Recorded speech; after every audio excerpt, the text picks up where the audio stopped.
প্রিয় দর্শক মণ্ডলী, আসসালামু আলাইকুম। যে যেখান থেকে আমার ভিডিওটা দেখছেন সবাই শুভেচ্ছা ও অভিনন্দন। এই যে দেখতেছেন একটি আপা, তার কোলে একটা সুন্দর একটা বাচ্চা, এই ফুটফুটে বাচ্চা। আপা আসসালামু আলাইকুম। ওয়ালাইকুম আসসালাম। আপা কেমন আছেন? এই তো ভাই আল্লাহ রাখছে। আপনার নাম?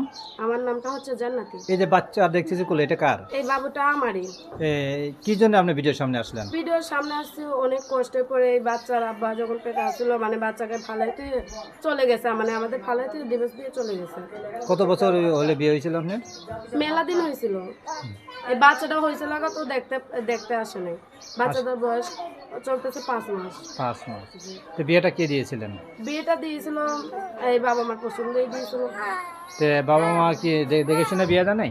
না, বাবা মা তো ভাবছিল যে হয়তো ভালো, তার জন্যই হচ্ছে প্রথম প্রথম মানুষ ভালোই দেখায় ভাই, পরে সিংহ মানুষের আসল রূপটা পরে বাইরে।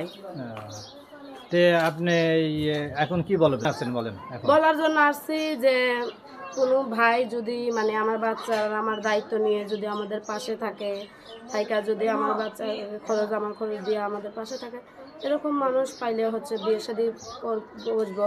যার ঠিক মতন মানে খাওয়ান পিন্ডন মানে পোশাক টোশাক কিছুই দিতে পারি না।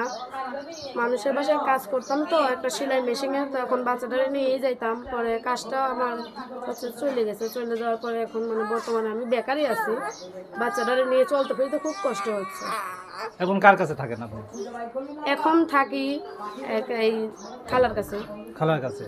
শ্বশুর শাশুড়ির খবর নাই? না ভাই, এরা হচ্ছে ডাকাত, ডাকাত বললেই চলে। কেননা এত সুন্দর একটা বাচ্চা হয়েছে, বাচ্চাটারও একটু দেখতেও আসে নাই যে বাচ্চাটারে একটা মানে এমনি তো মুখের দেখা দেখো, কিছু না দেও না দিতে পারো, এমনি তো মুখের ভালোবাসাই তো হইতো সব ভাই, মুখের কথায় কি না হয়। আর আপনার বাবা মা কি হয়েছে?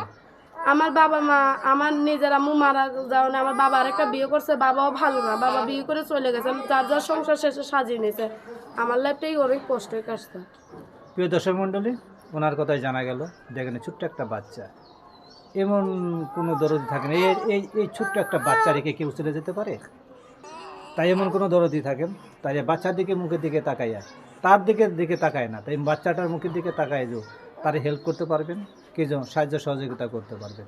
অর্থাৎ উনি চাচ্ছে যে এই তো ছোটো বাচ্চা নিয়ে সংসার চালাবে না, কাজ করবে না, আমাদের এই বাচ্চা রেখে তো কাজ করা সম্ভবই না। তাই তাই আমি বলতে চাচ্ছি যে ওনার কাছে এমন একটা জনদরদি আসেন যার যে তার চিরজীবন সাথী করে রাখতে পারবেন। এমন অনেক ফ্যামিলিতে আছে, বিয়ে শাদী করছে এবং বিয়ে বাচ্চা হচ্ছে না, কেউ বাচ্চা পায় কেউ বাচ্চা পায় না। কী জন্যে? তাই আমি বলতে চাই এই যে সুন্দর একটা আছে, এই ধরেন আপনার বাচ্চাটা কেউ নিতে চাই, দিবেন না? কিসের জন্য দিব? যদি আমার শোনো, কেউ কি কারোর বাচ্চা দেয় ভাই? বাচ্চা একটা বাচ্চা পাইতে গেলে অনেক কষ্ট করতে হয়, তারপরেও আল্লাহ বাচ্চা দেয় না। কতজন দেয় তো কতজন দেয় না। তো আমার বাচ্চাকে আমি দিতে পারবো না। যদি আমার বাচ্চা শুধু আমাকে দায়িত্ব নিতে পারে, চাচ্ছি একটা বুড়া মানুষ হোক, খুনখুনা বুড়া মানুষ হোক, সেরকম মানুষও যদি আমার পাশে এসে খাড়ায় আমার বাচ্চার দায়িত্ব নিয়ে, তারপরেও আমি তাকে বিয়ে শাদী করবো, বিয়ে শাদী করে তাকে নিয়ে থাকবো, সংসার করবো। তো আপনার সাথে কিভাবে যোগাযোগ করবে? আমার সাথে যোগাযোগ করবে, আমার একটা বাটন ফোন আছে, ফোনের মাধ্যমে আমার সাথে যোগাযোগ করতে পারবে। নাম্বারটা কি মুখস্থ আছে? জি, আমার নাম্বারটা মুখস্থ আছে। বলেন নাম্বারটা বলুন। নাম্বারটা হচ্ছে 01884210769। ওনার কথা জানেন না, উনি অনেক কষ্টে আছে বাচ্চাটা নিয়ে। তাই এমন কোনো দরদি থাকেন, তার সাহায্য সহযোগ করে বিয়েও করতে পারবে। তাই খারাপ কথা বলবেন না, কারণ দেখলেন তো বাচ্চাগুলো, উনি সত্য কথা বলতেছে। তার মুখের দিকে তাকায়, বাচ্চাটা মুখের দিকে তাকাও হলে তার এর দিকে একটু নজর দিবেন।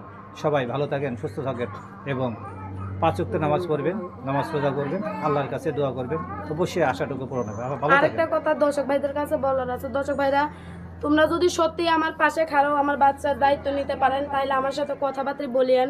যদি বাইরে থাকেন, যদি ফোনের মাধ্যমে বিয়ে শাদী করতে চান, তাও আমি বসবো। আর যদি বলেন না, আমি মানে আপনার সম্পূর্ণ দায়িত্ব নিয়ে আপনার পাশে থাকবো, যতদিন আমি হচ্ছে দেশে না আসতে পারছি, বিয়ে শাদী না করতে পারছি, তো ততদিন আপনি আমাকে চালায় যাবেন। পরে হচ্ছে আপনি এই আসলে পরে আমি আপনার কাছে বিয়ে শাদী করে নিয়ে চলে যাবেন, আমি তাও চলে যাবো। আর ফোনে বললেও ফোনেও করবো। তারপর ভালো থাকেন না? আচ্ছা ঠিক আছে ভাইয়েরা, আপনারাও ভালো থাকেন, কেউ খারাপ মন্তব্য করিয়েন না। আসসালামু আলাইকুম। ওয়ালাইকুম আসসালাম।